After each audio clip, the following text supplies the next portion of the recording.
Okay, can I ask you for a favor? I guess I'm asking you guys. Would you mind moving over? Would that be a huge deal? It would just I love making eye contact. Is this thing on? Can you hear me? Is this good? Okay. Is it my fault? Yes. Okay.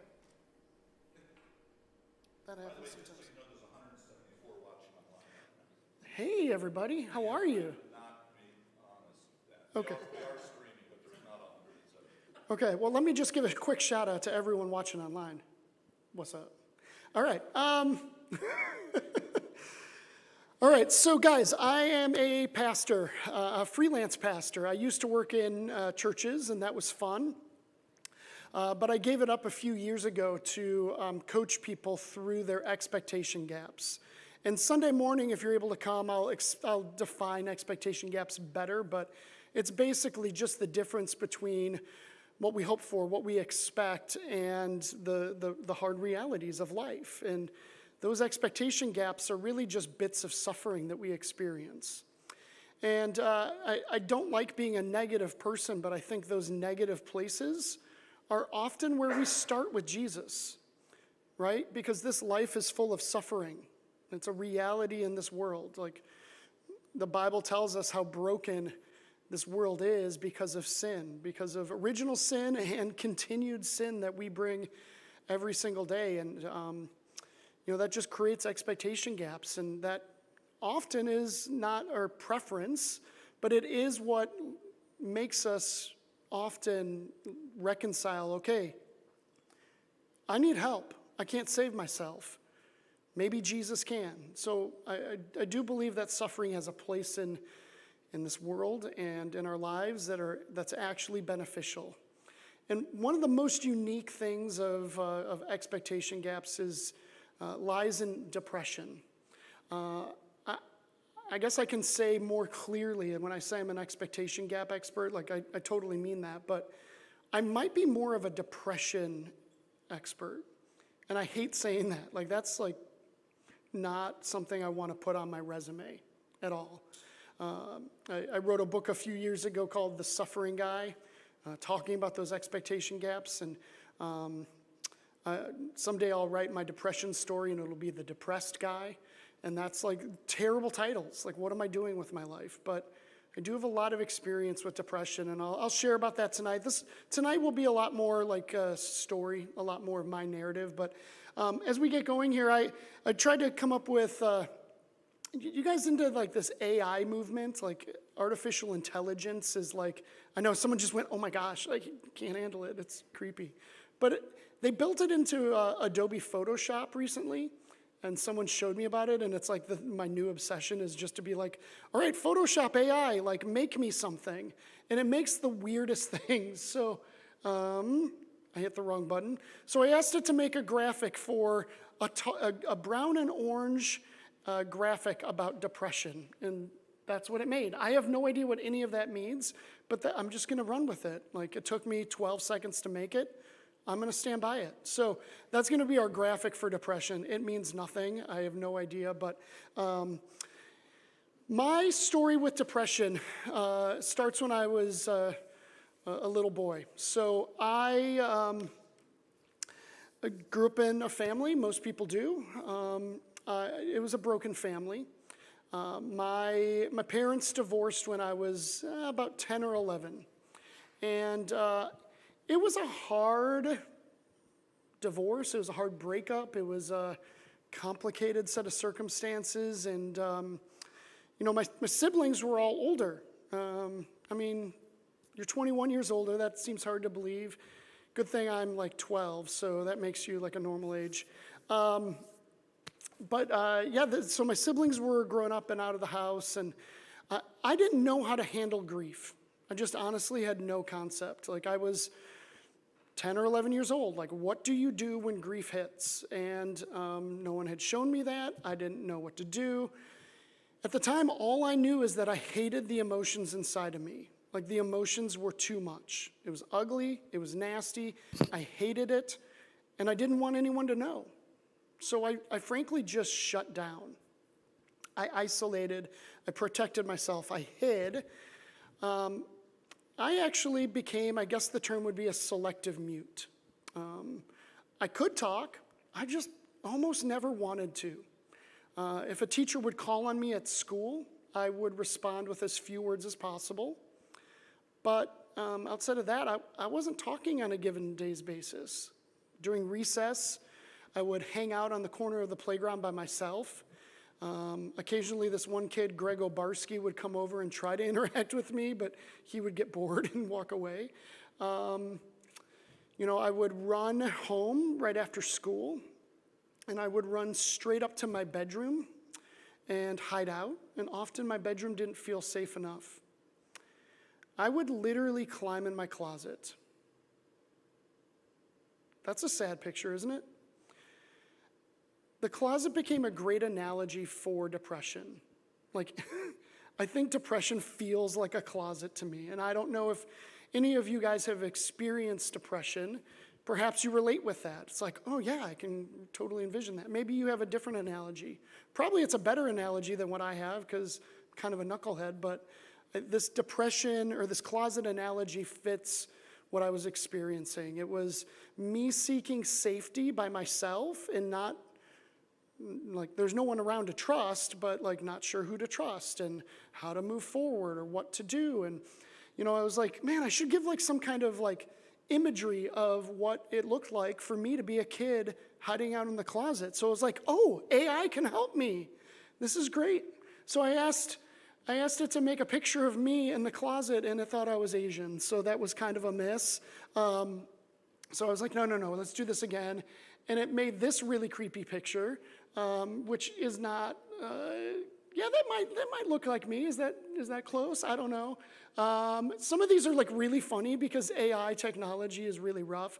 That kid is hilarious to me. I'm not sure what's happening with his eyes, but he's really living the closet experience. This one might look the most like me, honestly. I was pretty distraught living in that closet. The last one's just my favorite because that kid has 87 fingers. What's happening there? Those are weird. That's not a great depiction of what was happening for me in the closet. What was happening for me in the closet was fear and isolation. It was somehow safe. It fit the moment. And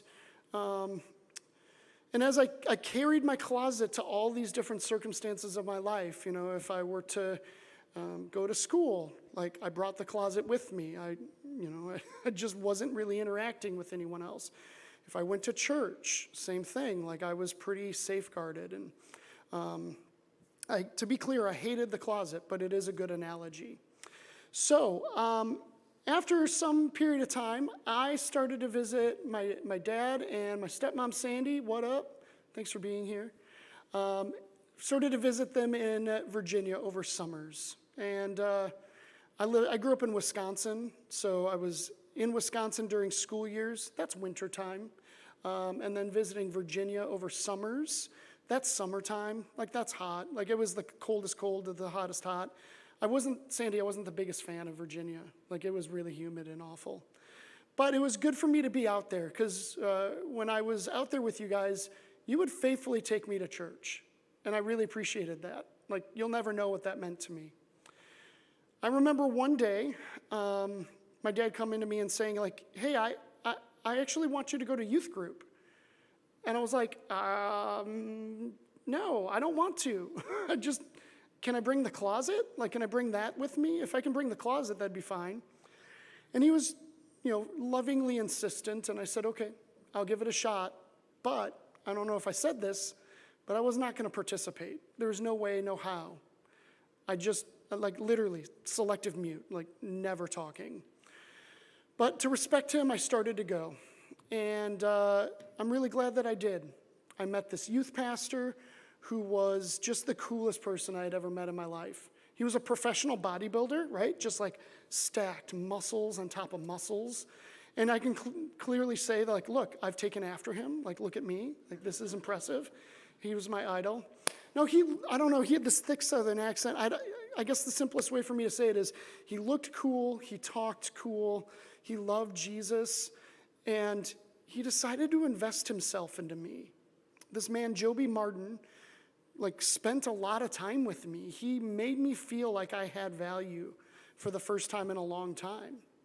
It was profound. It actually made no sense to me that he would want to, but I started to like shed this closet a little bit. Like I started to participate. I started to like feel like maybe I had value for like the first time in a long time. And I just remember how significant that summer was for me. And at the end of that summer, Sandy, I don't know if you remember, he had his first opportunity to give a sermon at Big Church, right? This is a big deal. He's with the adults. Like, what?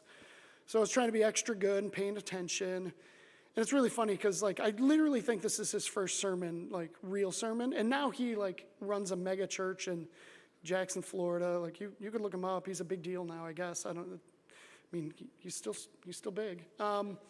So, yeah, he's giving this sermon. And during this sermon, it might have been a terrible sermon. I have no idea. But suddenly the dots are all connecting in my head.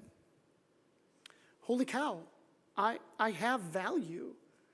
It's not because like cool, strong guy says I have value. It's not if anyone would like jump into the closet with me, because those images of those kids, like those kids would like, or this kid would pray all the time, like, God, send someone to rescue me. Like, I don't actually want to be alone. And I think Joby was an answer to prayer. Like, you know, he helped me understand that, like, Jesus set my value. He died for me.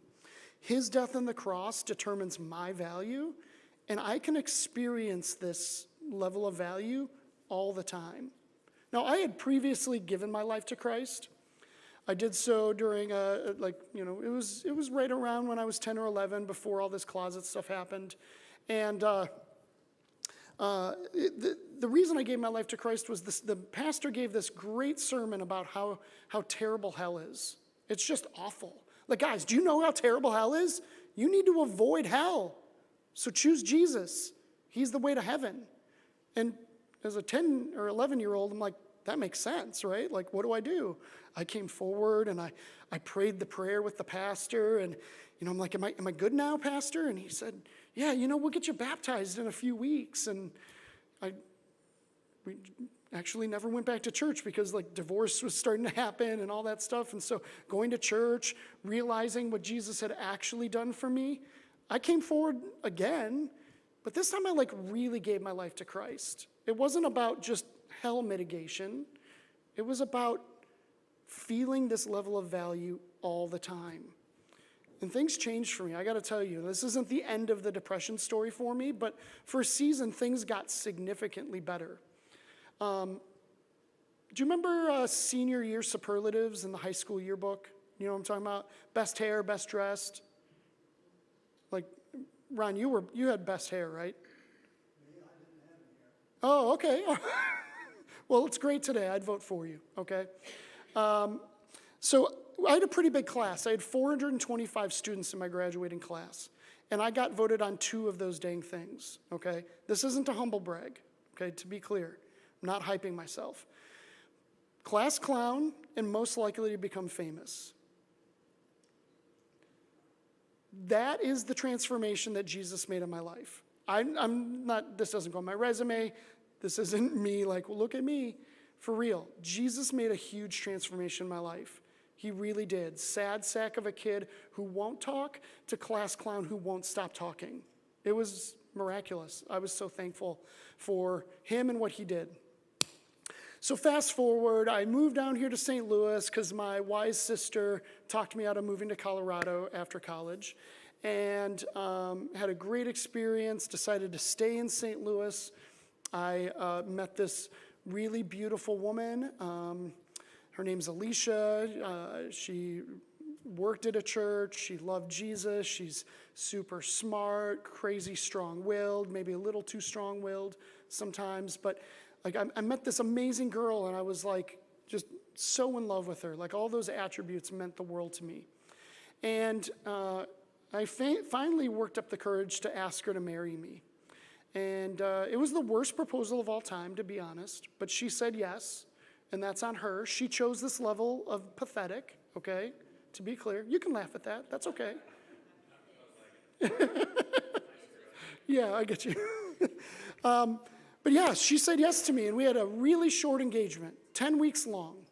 Like, that's way too quick, but there was a venue issue, and really at the end of the day, God knew what was happening, like he does. He knew what was coming. And 3 months into our married life, my wife Alicia got stupid sick. Like, she couldn't keep any food down, experiencing terrible pain. Like, it was awful. And, we basically honeymooned at the Mayo Clinic. When I say we, I mean she went to the Mayo Clinic. I had burned all my vacation for like the honeymoon, the wedding. Like I couldn't be with her all that much. So for like 3 months, she's up there. Debbie had spent some time up there with her and everything. And, I think there's one thing, like there's a few things I really want you to get out of tonight. And this isn't specifically about depression, although grief and depression will go hand in hand. I think that grief is a habit. It's something that we return to when we experience suffering. Does that make sense? So it's like muscle memory. It's oh, I'm hurting. Oh, what do I do? Well, for me, I go into the closet. I hide, I isolate, I protect, I seek safety. And so during this time, I started to do that exact same thing again. The difference between this time and previous was that I was part of a church community that knew me and loved me, and they rallied around me. I had given a sermon here, if any of you guys remember. I had Ron come up here and stand in victory pose, right? And I made him stand in this position for a really long time, at least for him. Yeah, it was awful. And I feel like this community that I had built at my church, like they held my arms up when I was weak and weary. It was really significant how they helped me. And I was really grateful for it, but also super overwhelmed by everything that was happening. It was hard, but I had help. My man Mark, frankly, thank you. You were part of that. You were. You'll never know, honestly, how much you were a part of that, and continue to be. So I thwarted off copious amounts of depression during that season, but it wasn't pretty. It just wasn't. It was hard. And sometimes depression can be brought on by circumstances, right?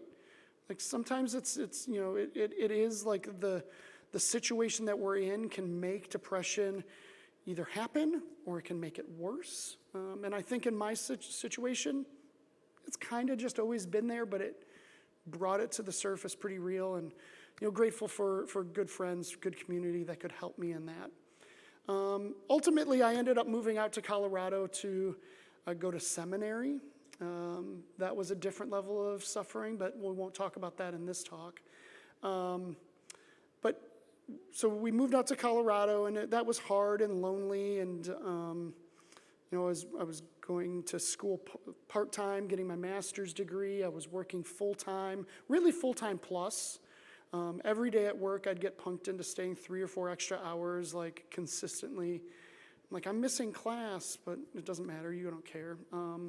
So I was dealing with that. I also had a sick wife at home who couldn't drive and was a 24-hour fall risk. I had a 9-month-old baby who couldn't do a dang thing for himself and needed his dad, but his dad was nowhere to be found.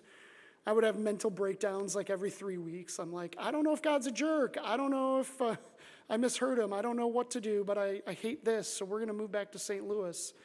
And like I said, Alicia's smarter and stronger-willed than me, and she's no way, we're not quitting. God's not fickle. He's got something for us. We've got to see this through. I keep talking about Alicia, and I'm not showing her. I guess I missed that. Oh, I took that picture out. My bad. There was a great picture of her. She's beautiful. You'd love her. Yeah, she's God's not fickle. We got to see this through, and we've got to just believe that even though this is hard, God's got something. We knew this was going to be hard.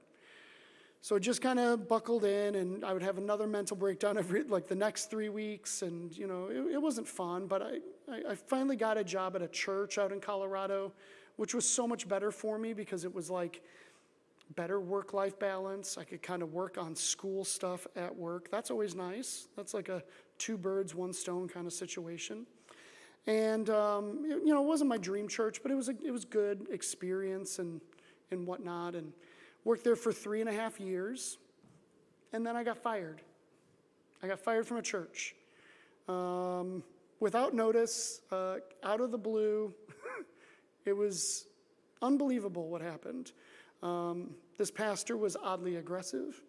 He made all these weird accusations about stuff that I had done that I frankly did not do. Like, you never work 40 hours a week. I'm like, I never work 70 hours a week. I work anything up to that. Like, I don't know what you're talking about, claimed that I was abusive to people on staff. And I'm like, who? What are you talking about? Like, I think he had someone else in mind for my job, right?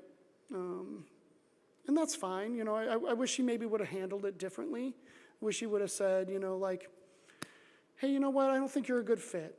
And I maybe would have just agreed with him. But he did it in a way that was a little bit harsh, a little bit hurtful. And it's okay. I've forgiven him totally. Like, this honestly was part of, I think, God's plan. But it sank my battleship. Like, for 6 months, I was like more in the closet than maybe I had ever been. I could hardly get out of bed. I didn't apply for any jobs. I literally did nothing. I was just there. Isolated, weary, scared, depressed. God provided another job for me. Like, I didn't apply for jobs. He provided a new church, which was such a fantastic thing that he would do. It blew me away that he would think me worthy of that, because I thought I was terrible at ministry. I thought, okay, well, maybe I'll just move back to St. Louis. Maybe I'll get a business job. Maybe that's as good as it got. Like, that dream of ministry was suddenly over. And then God made a way. He gave me this job, and it was such a good job at a really cool church that was new and quickly growing. It was really excellent. But at that point, and this is really where all of that was kind of leading up to this point. So I decided that I was going to get help for my depression. I'm like, Alicia, it's pretty obvious that I struggle with depression. I don't know what I need to do, but I hear about antidepressants. Maybe that's an option. What do you think? And she said, yeah, I don't know. When you get dark, it can get pretty dark. Let's try that. Let's try something. And so I'd gone to a doctor, and this doctor haphazardly put me on Lexapro. Now, for the record, and I'll talk about this later, Lexapro is not a bad drug. I don't know who here struggles with depression. I don't know who here's on antidepressants. I think all of them are great choices, but not all of them are good for us individually, because we're all different, right? We got different fingerprints, we got different DNA. How we're built is just enough different that it's not one size fits all. So I get this medication, and I go on my way, and after a year, I've got to get a prescription refill. So I go back to see her, and she's like, how are you doing? Like, how are things? And literally all I can answer is, oh my gosh, church is amazing. Like, we're growing so fast, and we've got great community, and oh, someone stole our truck and trailer that we have all of our stuff in to do church, and it was really terrible. We had nothing to set up for church, and yet it was the best thing they could ever have. I'm just going on and on about how much I love my job. And she's like, okay, well, great, I'm happy for you, but kind of wasn't what I was asking. How are you doing emotionally? How's your depression? And I literally had no idea how to answer the question. I just am like, I don't know how I am. She's like, yeah, I'm excited about this job, but it feels like this job is just a nice distraction for you. I wonder if you're about the same. And I'm like, yeah, I might be about the same. And so she probably with a lot of wisdom, was like, okay, let's up your dosage. Because I was on a pretty low dose of medication. She's like, higher dosage will mean more benefits, so let's up that thing. So I'm like, okay, that's great. And congruent to that, we faced a few, like 3 tragic kind of things all at the same time. So one of the things was, so my sweet wife, Alicia, we just celebrated our 17th year anniversary, which is crazy. Like I feel like I'm 17 still, but somehow I've been married this whole time. So she has gone downhill, like our entire marriage at that point. I mean, just rapidly downhill. And we had found a therapy that wasn't going to bring her back uphill, but it gave her plateau. This is great. I'll take plateau any day of the week. And this therapy that's called IVIG was just like amazing for us. And after I got on this higher dose, randomly, one day out of the blue, the insurance company was like, hey, Alicia seems to be doing fine. This doesn't seem to be medically necessary, so we're going to take that away from her. AKA, it's expensive, so we're not going to pay for it. That freaked me out a ton. Like it panicked me. I was an absolute disaster because I was like, I'm going to lose my wife. Like she's going to go downhill and maybe faster than ever. What are we going to do? Like, oh my gosh. And, I was like, okay, well, I could pay for it. Like, how much does it cost? Like, I'm sure I got enough in here somewhere. And it was like, well, it's $300,000 a year. And I'm like, oh yeah, I don't got that much. That's not going to work. Like, how in the world do I do this? Also, at the same time, we were going through bankruptcy, which I don't love admitting publicly because that's embarrassing. Like, I'm a pastor, I'm a Christian.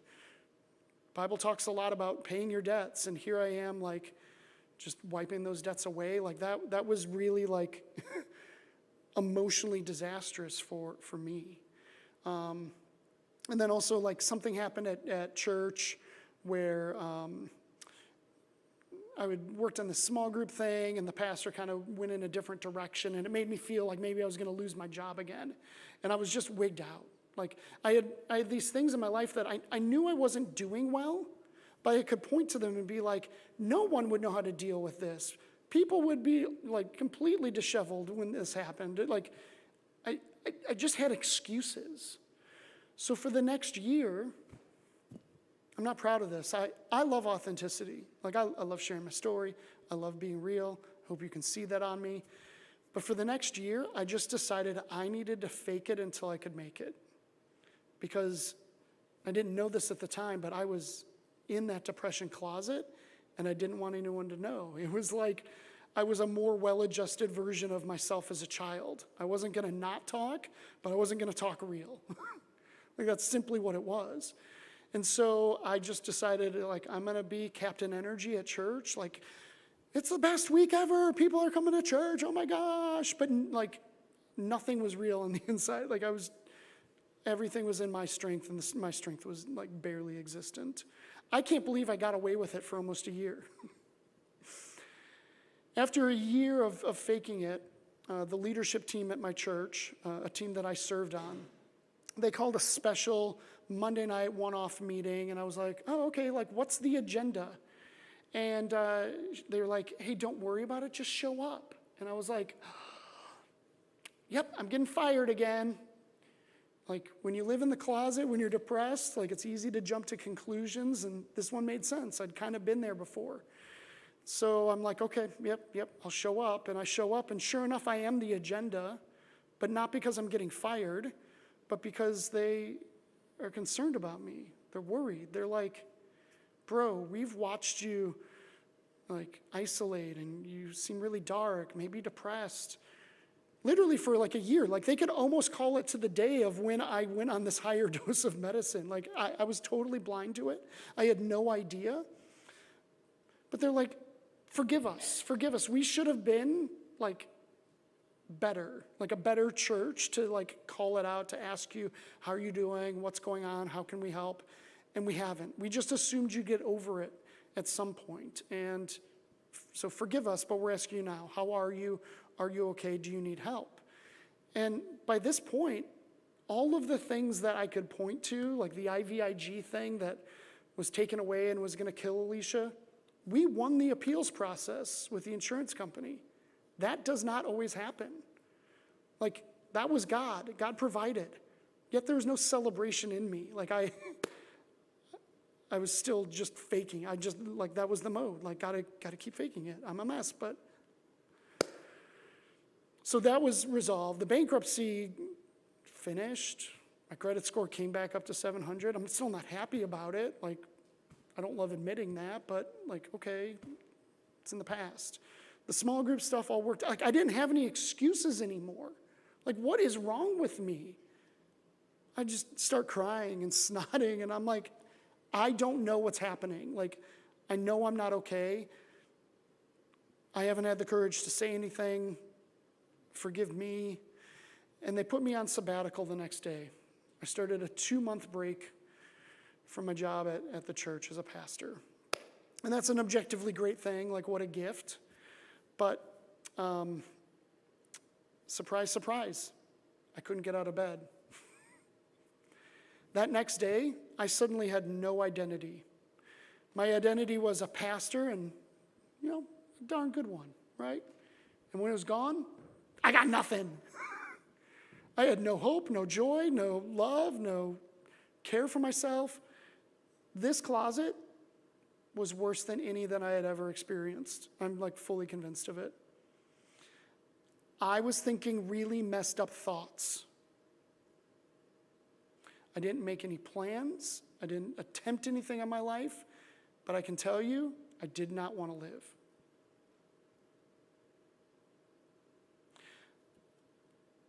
I was pissed every time I woke up, if I can say that word in church. Is that okay? It's the only word I can describe it with. Like it was guttural. Like, I was like, I'm still here. I hate it here. I hate everything. Like, nothing was right. Next thing I knew, I found myself on a plane flying down to Florida. Florida's a weird place. That's fun.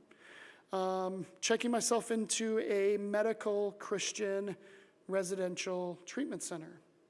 I lovingly call it the Nut Farm. I went to the Nut Farm, guys. Woo! I was scared out of my mind. This place, over 30 days, did more for me than I can even begin to tell you. It was phenomenal. It was everything I needed. They gave me so many tools. It just helped me in amazing ways. One of which was to do a DNA test. And Jared, I got myself out of order. So if you can go to the first of the slides that no one will be able to read. You'll know what that means. They did a DNA test to measure my genes versus psychotropic drugs. And this is the report. You guys can't see this, but I'm going to spell this out for you. So you see the red box on this? This red box is Lexapro. This is the medication that this doctor was like, here you go, this is going to help, whatever. So I got on it, and when the report came out, they're like, all right, well, find it on the report and tell us what category it's in. And essentially, that last column says that you're going to have an increased risk for adverse effects. Like, do not take this medication. You will have adverse effects. And they're like, see, this is why you're here. This medication that was supposed to help you actually hurt you. And it was making your depression worse. So they're like, we're going to wean you off of that. If you'll trust us, like, we can't say for sure what's going to be the best, but if you go to the next slide for me, they put me down on this other medication, Wellbutrin. And if you see the green check mark, it says there's no known gene interactions. So these reports aren't going to say, hey, Jim, this is the one medication you should take. Because if they did that and, something happened, it'd be a lot of liability, right?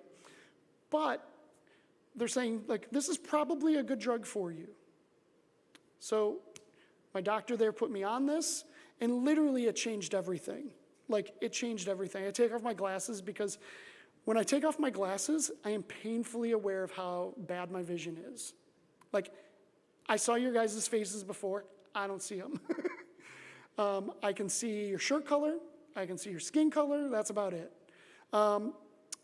When I got my first pair of glasses, I had no idea how fuzzy my vision had gotten, right? It just happened slowly over time. Like, it wasn't instantaneous, like, oh, right?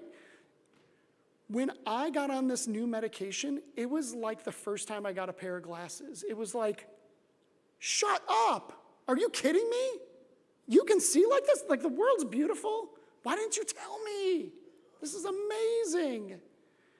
It changed everything. Like, it really was like shocking to me. You know, you don't know how bad things can be sometimes. Like, it just sneaks up on you. And that was my sensation. Like, I was so thankful what these people at Honey Lake did for me and this DNA test. And, you know, I'll just, to land on this topic, and the reason I had it out of order was that, you know, this DNA test is not perfect, right? Like, there's still some trial and error. I don't know how you feel about medication. I honestly don't. And if you're like, no, that's messed up stuff, or like God wouldn't have us take something like that, or whatever your attitude is, I'm not here to change it, okay? I hope if you do have that, you don't think poorly of me, okay? Because, you know, I needed this. Like, this was something I needed. But what's great about this assessment is that it limits trial and error. If you are on medication, or if you are thinking about medication, I think something like this might be a really good first step. I coach people on this all the time. Literally an hour and a half ago, I sent a link to one of the guys I coach saying, I think it's time, man. Take the Genomind, that's what it's called. Because, like, it can be scary to just jump onto something. It might not work well for you. It might not, though. And I guess my testimony is, like, I want to tell testimonies about Jesus, but right now I'll tell a testimony about Genomind. It saved my life.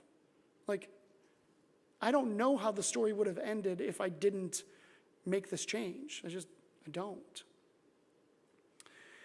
And I can say with clarity, to wrap up like the personal story part of tonight, I can say with clarity that I'm really grateful for all of this mess, for all these expectation gaps, all this suffering, all of this depression. Like, I hated it. Don't get me wrong. Hated it.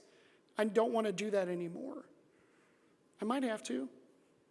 Fun fact about medications is there's a poop out factor. Like, if you're on it for several years, like, look it up. Mayo Clinic will tell you there's a poop out factor of psychotropic drugs.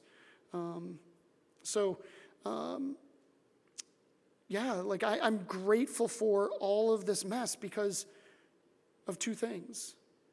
One, most significantly, it's pushed me to, like, trust Jesus.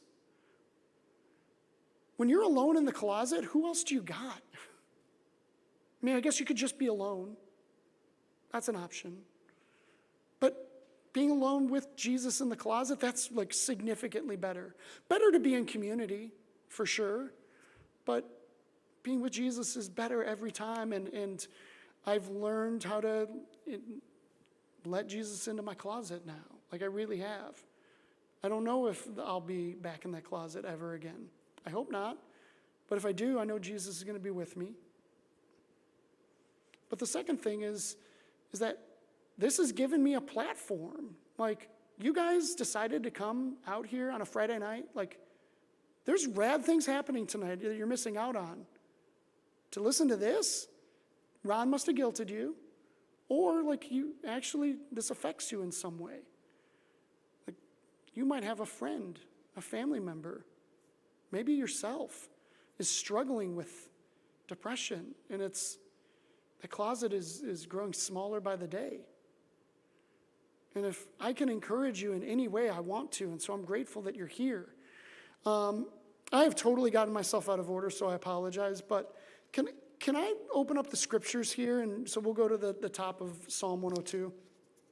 Because I just want to give you a gift here. Scriptures are amazing. I don't know your experience with the scriptures, but when whenever I open up the Bible, I always try to read myself into it. Like I will literally replace, them with me, him with Jim. Like I will read myself into the scriptures.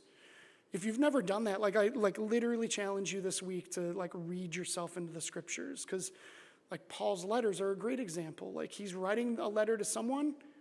It could be you. Literally, it could be for you. It is for you. And so Psalm 102 has been a psalm that I've gone to so often because it's real. It's guttural. And it's killing me softly with his words. I don't know how else to say it. These are my words, and it tells me hey, this is safe to tell God. So let me read this. Hear my prayer, O Lord. Let my cry come to you. Oh my gosh, I cry out so loud. God, I need you right now. Do not hide your face from me in the day of my distress. Incline your ear to me. Answer me speedily in the day when I call. For my days pass away like smoke, and my bones burn like a furnace. My heart is struck down like grass and is withered. I forget to eat my bread. So often I was missing meals, eating the weirdest stuff at the weirdest times. I forget to eat my bread because of my loud groaning. My bones cling to my flesh. I'm like a desert owl of the wilderness, like an owl of the waste places. I lie awake. I am like a lonely sparrow on the housetop. All the days my enemies taunt me. Those who deride me use my name for a curse. For I eat ashes like bread and mingle tears with my drink, crying all over my food. Because of your indignation and anger, for you have taken me up and thrown me down. My days are like an evening shadow. I wither away like grass. Those are things I said in the closet. Probably not as poetic. Probably a lot more rough. Maybe a little bit more PG-13, honestly. I think that's okay. God can handle that. This here should give each of us permission to come to God honestly and say, I don't think you understand the hurt that is hurting inside of me right now. This depression is too much.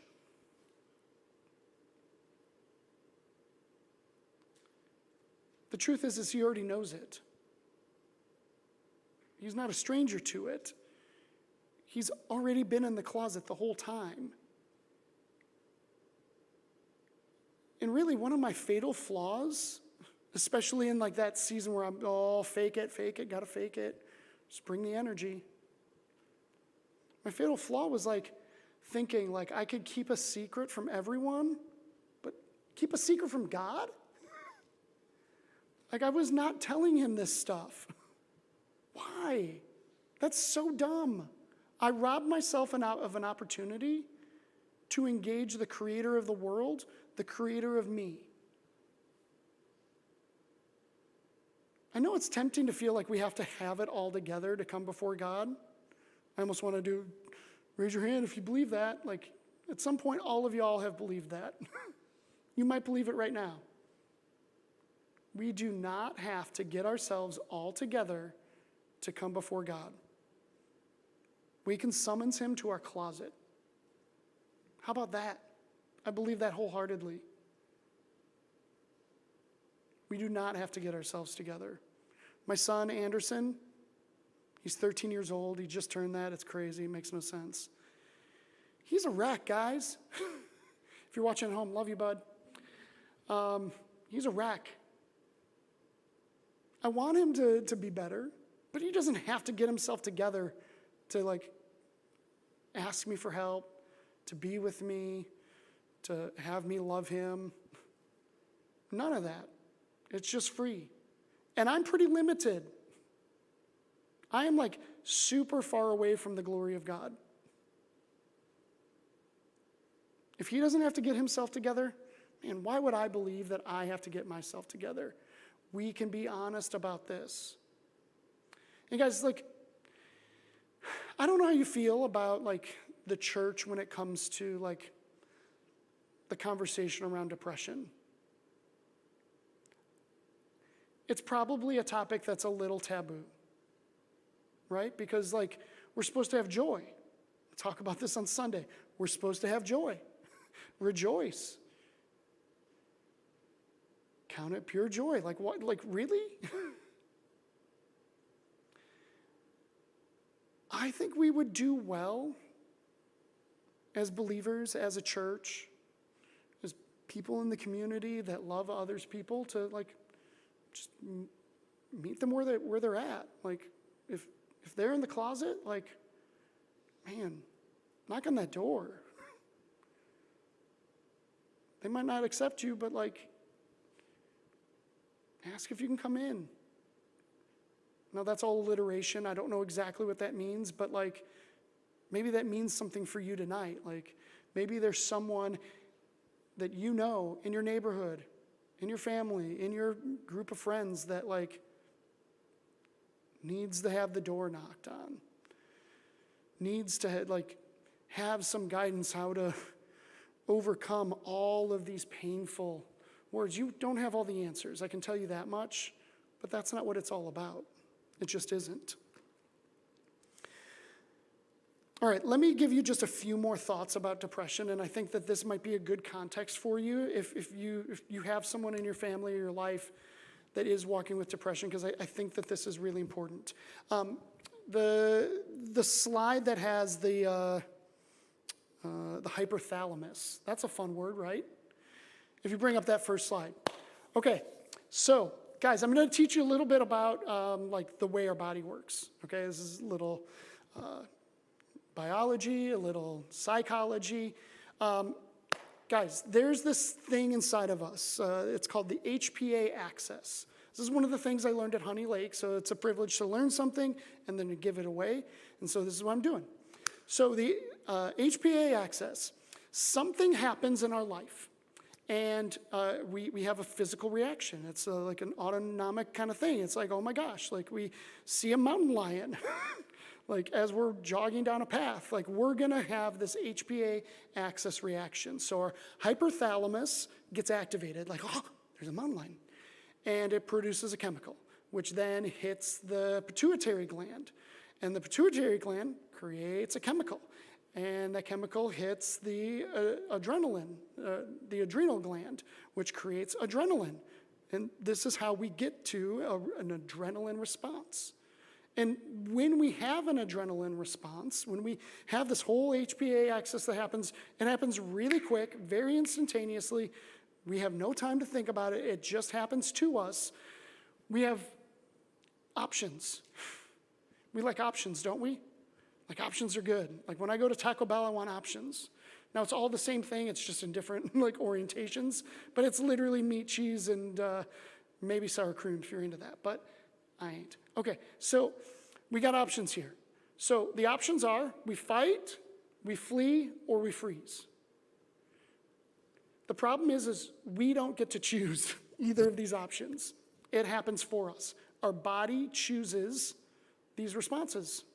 So literally in Colorado, in Fort Collins, there was a guy who just was on a run, on a trail, and he was just on the outskirts of town. And he's running, turns the corner, and there is a mountain lion there on the path. And this mountain, he's like, oh my gosh, right? Suddenly, HPA, it's all happening. He doesn't have a moment to think about it. His body's doing it. And I don't know what option is the best. I'm not a runner, and I don't know anything about mountain lions. But maybe if he would have frozen, if his body would have chosen that, this would have been a good decision. It's possible. I don't know. With bears, they say, play dead, right? Isn't that freezing? Well, this isn't a bear. And I don't know what they say about mountain lions. I might live in Colorado, but I'm scared of them. So that's not what his body chose. That option was not chosen by his body. He did not freeze. So, okay, all right, fine. So the next one was to flee. He wasn't far out of town. I wonder if he would have saw them online, turned around, ran away. I wonder if that mountain lion would have chased him, if he could have possibly gotten to a place where there were cars and cyclists, pedestrians, buses, something that would have spooked away the cat, because he really wasn't deep in the mountains. He was just a block or two away. So he could have fled. That maybe would have been a great decision, right? It's not what his body chose. His body chose to fight. That's a weird response to me. Probably if he had to think this through and what should I do here? I don't think I would have chosen to fight. I believe probably he wouldn't have chosen to fight, but dang it, his body did. And he choked out this mountain lion. He killed it with his bare hands. Isn't that a crazy story? True story, it's nuts. His body chose well, frankly. I mean, the other two might have worked just as well, I don't know, but this is a true story. The reason I bring this up is when I was in depression, especially that last heightened part of depression, my HPA axis was going nuts all the time. Literally, I could make a little mistake like that, and I'd be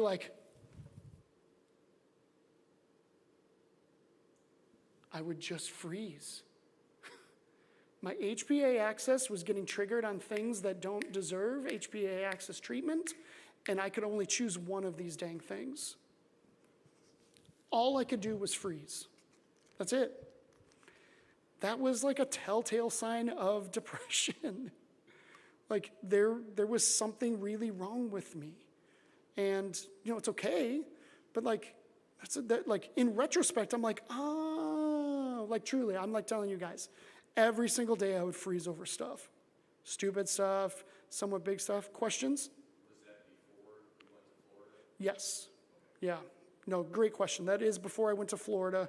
Once I got on the right medication for myself, magically I'm I don't HPA everything. I HPA important things we're supposed to.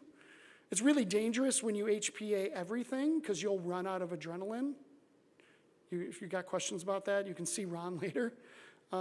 Truly, you will burn yourself out. So I currently don't have that HPA thing all the time when it's more appropriate. And also when I do, I can choose my response. It's great. I'm not choosing it, but my body is. My body's sometimes fighting, sometimes fleeing, sometimes freezing. It's awesome. I don't like any of those. I'd rather dance. Could dance be an option? That would be awesome. Thank you for laughing. That made me feel good. All right, here's the last slide I want to bring up is the physical. Okay. I think I invented this. I don't know. And you guys could probably poke holes in it really easily. But I feel like we've got problems that exist in 4 parts of our life. Now, there's an arguable one or two more, but I think problems land as either physical problems, mental problems, emotional problems, or spiritual problems. Okay, you with me? Now, there's relational and circumstantial as well. Okay, I'll give you that much. But when it comes to the existence of our being, I think it's these 4 categories. And I can tell you with certainty that the problem that I had was a physical problem. Now, certainly it was in the brain, so it's oh, well, that's mental. That's got to be mental, right? No. It was physical. The same way, if my pancreas stopped producing insulin, that would be a physical problem, right? And I would need to do something about it. Now, please don't mishear me. We should pray about that. Ron struggled with some, diabetes stuff. We could go over and lay hands on him. That'd be awesome. I don't know if that solves it. It might not. But it would just be awesome to engage God. It just would. Like, I don't care what we're praying for. Engaging God is awesome, so we should do that as much as we can. But I had a physical problem, and I needed a physical solution. There was no other way around it. I promise you, I tried talking it away. I've seen my counselor, Eddie, for years. He's a great dude. He's so helpful. But talking it away was not making it go away. It just wasn't. I promise you, I also tried praying it away so hard. I mean, so hard. I couldn't pray it away. Like, it wasn't a spiritual problem. I envision this like it's a river, right? Like, bad companies have polluted rivers in the past, right? And there's always a source where the pollution gets into the river. And that poison doesn't just damage like that, like a couple feet of the river. It goes downstream, right? Same thing I think with my depression. It was a physical problem, but it created problems downstream. I had mental problems because of it. Definitely had emotional problems because of it. And I hate to admit it, as a pastor who's like supposed to be leading people and professional Christians got to have it all together, right? I had spiritual problems. Now, trying to clean up stuff downstream doesn't solve the problem. You can clean all you want downstream. If there's still poison going in the river, you're going to have problems there, right? So I think it's really important. Now, I cannot tell you, for those of you that are experiencing depression, no friends or family members, anyone, I cannot tell you certainly that it is a physical problem. But I can tell you there's a very good chance that it is.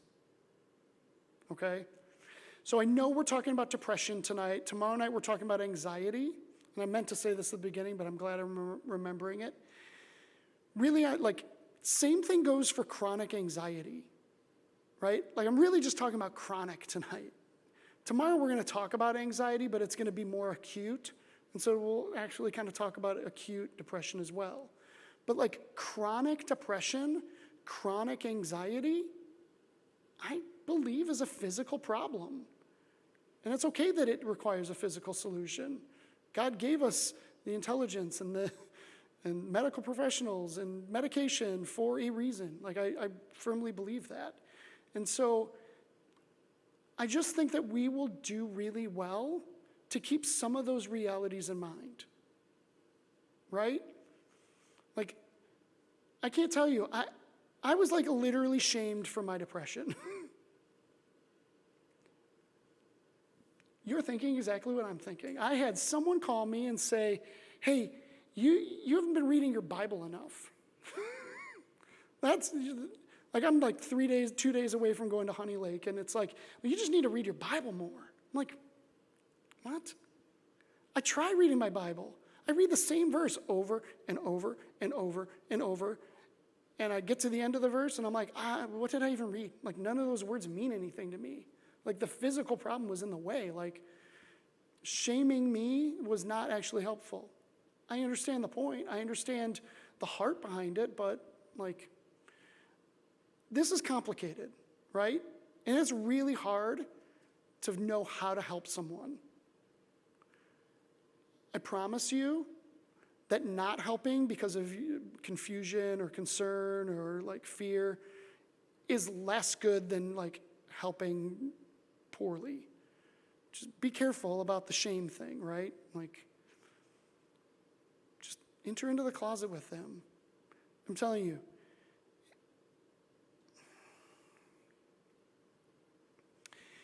You sent me, Debbie, a Michael W. Smith album. Yeah, Go West, Young Man.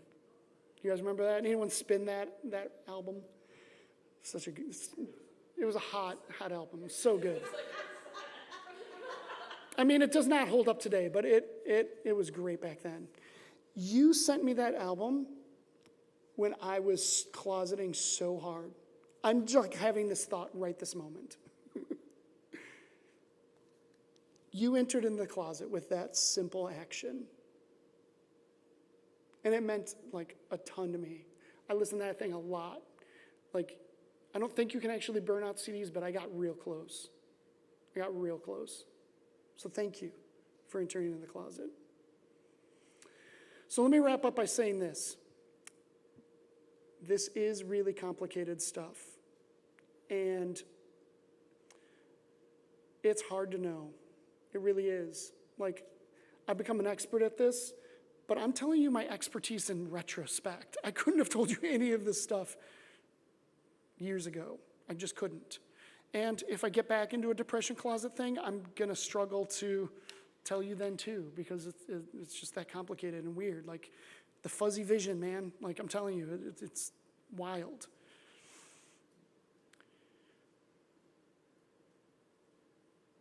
We will do well to seek God in prayer, asking for guidance, asking for mercy, asking for understanding of like where does this problem actually land, and having the courage to actually do something about it. If you're whingy about medication, I totally get it. I talk to people all the time who are like, yeah, I mean, that's great that that worked for you. I'm not here to sell you on medication. But I'm really glad. I feel like God led me there. And all of it was worth it. Like even like the hard, dark closet, it really was. And that's something I want to leave you guys with this weekend. No matter what the thing is, depression, anxiety, horrible expectation gaps, I mean horrible. In the end, it is all opportunities to trust Jesus and to share a story that might matter with someone else. I don't know what parts of my story tonight connected for you, but I have a feeling some parts of my story connected with some parts of you. And that's a big deal. So be authentic, be real, do the best you can, and if you need help, it's okay. Like, I run a coaching ministry. I give away my time to anyone and everyone. Like, reach out. TaylorCoaching.org. I'll talk about that on Sunday. But I don't know how to end this. I got totally out of whack with my slides, but felt like God guided a lot of that. Some of it I got in the way. I apologize for those parts. But questions? Let's do that.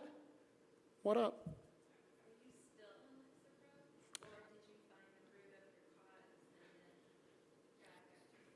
Yeah, so I'm on Wellbutrin now. Yeah, that's the one that they like weaned me off of Lexapro and put me onto Wellbutrin, and I am still on it. I'm about 4.5 years on that. I feel like there's a chance I might be experiencing some poop out, but also like life's hard. And sometimes it's just hard to respond well to everything. So I think for me, how I try to like approach like, okay, I know I'm gonna poop out and I need to figure out what that's gonna look like and how I can be proactive in that. For me, it's just simple, be authentic. Like, don't be in the closet if you can avoid it, but like don't fake it. Like me faking it, I'm pretty resigned now to like, hey, if I lose friends in it, if it's too much for someone, it's okay. I just maybe through my own experience, I just don't want to like make that mistake one more time. So I'm what's great about my coaching is I think counseling, like I'm like a counselor, but unlike a counselor, I'm authentic as well, and so I'm sharing very much out of my own experiences, but my own real time. And so like I feel like I'm just constantly kind of checking myself before I wreck myself, so the kids say. Good question.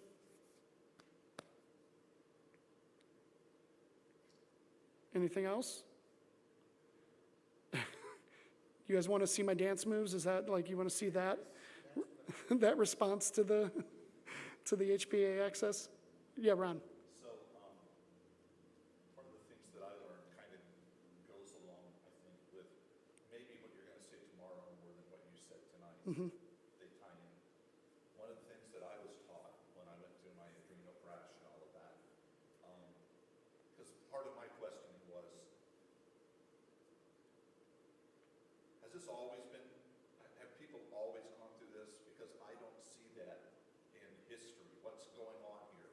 Why is life picking on me? My parents seem to live a rather casual, quiet existence, you know, and their parents did. And one of the things that one of my doctors pointed out to me is that God created us to live lives kind of like camels, just slowly walking, going along for the long haul, what a camel does. That's how we were created. That's how our bodies work. So when you talk about the chemical river, you know, you were built, those things hopefully only kicked in when the mountain lion did show up. Yeah. But because we don't live like camels, we live like cheetahs, we're kind of triggering that way too often. And we wreck ourselves. Yeah. I don't know how that applies or if that even applies, but I think you were probably thrust into some of those things so frequently, so many times, that you just imploded. Yeah. We all do at some level. So the first thing that jumps into mind when you say all that is you've read the Screw Tape Letters, correct? This is like a great literary like masterpiece. C.S. Lewis writes this book about an older, wiser demon who is like getting set to retire or whatever, and his nephew is coming into the ranks, right? Like this is the opposite of angels. These are demons, and he's writing these letters to his nephew to like mentor him into how to be the best demon possible. And one of the things that stands out to me from this book, it's all fictional. C.S. Lewis is, I think, a genius in especially this, but his best advice that always sticks out for me is, hey, we've got to push the envelope. We've got to like create sin and brokenness slowly. We can't do everything all at once. Otherwise, they're going to be onto us. They're going to realize that it's hell, like making a movement. We've got to go gradual. We got to go slow. And it's like the proverbial frog in the pot. Like if you turn it up too fast, it's just going to jump out. So, I just think that our world is continually broken, continually like being pushed into sin-filled spaces. And, it's hard for me to be like, whoa, it's social media. Like, there's great stuff about social media. Like, but also there's a lot of comparison game that like I think the enemy uses. The enemy uses so much in our lives, and it's hard to even totally see it because he's a master. Like he just is. And I think getting us into this spot where we are constantly being threatened, yeah, of course it's like more for us than it is for your parents. Because like the enemy's had way more impact over time. It just will continue to get that way. So I think, man, if you're like trying to go on an elimination diet of all the things that the enemy might be doing, like, I think it's really good to consider. Maybe don't be like haughty in it. I have plenty of friends that are like, I just can't be on social media at all. It's all sin-filled. It's terrible. Okay, if that's a better decision for you, that's great. Like, do that and do that well. Now, that same dude's going to get back on in 3 months. Like, let's be honest. He just had this moment of gusto. But, like, maybe do it in a different way. Like, for me, I'm a social media producer. I, like, do not consume it. Like, if you guys post stuff and I didn't see it, it's not because I don't love you. I just don't really scroll, Just go on, post something, maybe scroll for, like, a minute, like everything I see, and I'm like, all right, that was enough. That's how I do it. How you do it is great. I don't know. I'm kind of steering away from what your initial point was, but. No, you're fine. I would say, just in closing, give us a spoiler alert. You counsel a lot of people. Mm-hmm. You don't use the word counsel. Coach. Coach a lot of people. Have you ever coached somebody where you would say, this person just has no hope? This guy's unfixable.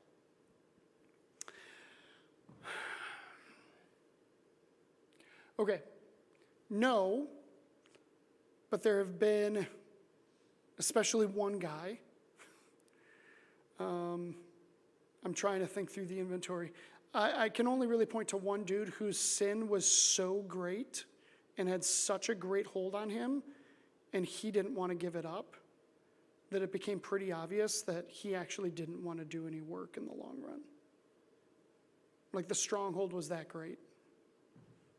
And I guess, spoiler alert, like depression, anxiety, acute or chronic, that will cause us to want to cope in copious amounts of ways. Drugs, alcohol, pornography, sex, power, control, like, keep going. That stuff largely does not end well. And if it's that big of a stronghold, yeah, I've really struggled to try to help that person. I had to cordially break up with him. But if you're here tonight and you're messed up, is there hope? Oh, yeah, absolutely. That guy does have hope. I just don't think I could be a part of giving it to him. He still has hope. Every single one of us has hope. I'm glad you're asking that question. The closet feels like there will never be hope. Like, ever. There is still hope out there. You're just too fuzzy to see it. Like, perception is not reality when it comes to this kind of stuff. And I debated going into a whole talk about suicide.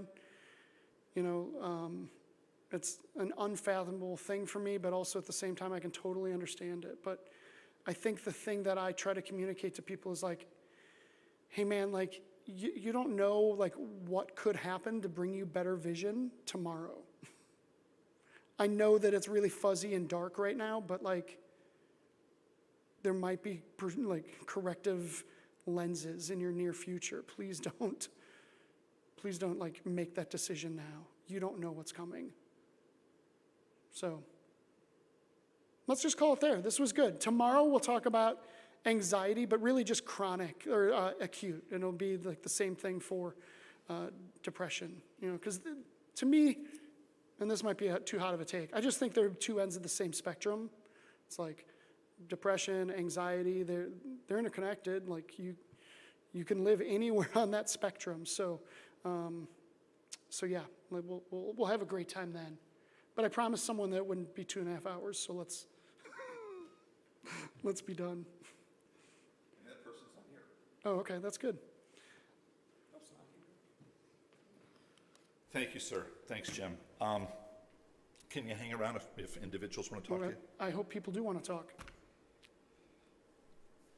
You have smart water, so you're the right guy for the job. That's awesome. Yeah. Hey, I am glad that you came tonight. Bring somebody with you tomorrow night. The truth is, and we've kind of been talking about this around here, if you're breathing, you've dealt with depression. If you're alive, you've dealt with anxiety. These are not things to be ashamed of. These are things to be honest about because you want to win the battle. And so the reason that I brought Jim here was realizing, yeah, we have to talk about this stuff. Life is hard. Life is hard. I can't tell you how many teenagers that I've buried and from suicide. I'm 68 years old. I'm not over that yet. You don't get over that. And that's just one of the things that I've dealt with. You guys have dealt with a lot of stuff. You've got to figure out how to survive this world. God has a way. God has a purpose. God has a plan. He will lead you through the things that sin has done to our planet and that sin has done to us, that we've allowed it to do to us. So we've got to be open. We've got to be honest. I applaud you for being here tonight.